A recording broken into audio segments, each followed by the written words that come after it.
बम के नाम तो आप सबने सुने ही होंगे, बड़े से बड़े बम के नाम सुने होंगे, न्यूक्लियर बम, एटम बम।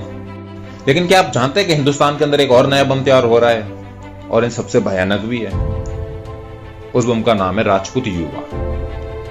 ये वही राजपूत युवा है जिसको कहां फटना है, कब फटना है, किस पर फटना है, उसको खुद को कोई अंदाजा नहीं। वो घुटा हुआ है, वो फटना चाहता है, उसे नहीं पता कि उसके फटने का परिणाम उसके देश पर, उसके समाज पर और खुद पर क्या होने वाला है। कुछ समय पहले वो भंसाली पर फूटा, कल को इससे भी भयानक और विस्फोटक रूप से किसी और पर फूटेगा।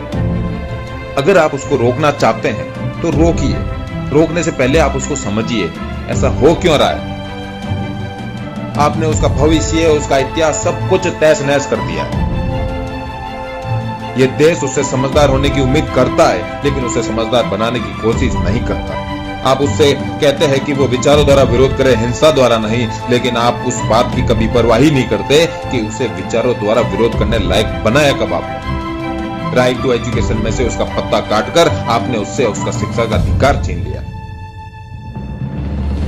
95% लाने पर भी आपने उसे कॉलेज में एडमिशन नहीं दिया, जबकि कुछ 30 से 40% लाने वालों को आप फ्री की शिक्षा, उसके साथ में स्कॉलरशिप के नाम पर पॉकेट मनी तक बांटते हैं। बिना सरकारी सहायता के खुद अपनी मेहनत से 80% लाने के बाद भी उसे सरकारी नौकरी नहीं दी। जो नौकरी लग भी जाए तो उन्हें डर है कि कब प्रमोशन में भी आरक्षण आ जाएगा पता नहीं। उसकी पूरी जिंदगी डर बनकर रह गई, और डरा हुआ आदमी बहुत खतरनाक होता है। सरकार की सारी योजनाएं, सुविधाएं, वजीफे या तो अल्पसंख्यकों के लिए होती है या फिर दलितों के लिए। सामान्य के लिए सरकार की आखिर योजना कौन सी थी, याद कीजिए जरा, फिर से एक बार दिमाग पर जोर डालकर याद कर लीजिए।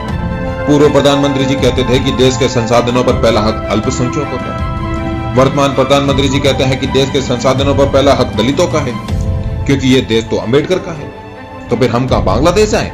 बार बार उसे इस देश का दोयम दर्जे का नागरिक होने का एहसास करवाया जा रहा है। देश की एकता के नाम पर उसे आरक्षण के भेदभाव को चुपचाप सहन करने के लिए कहा जा रहा है।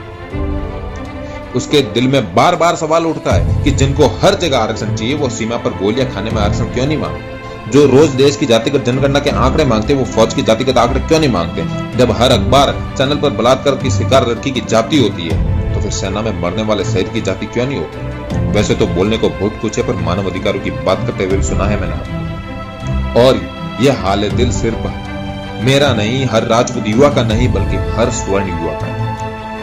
उसके दिल में गुलाल फिल्म का वो डायलॉग बार बार गूंजता है कि लोकतंत्र के नाम पर हमारे साथ से धोखा हुआ है।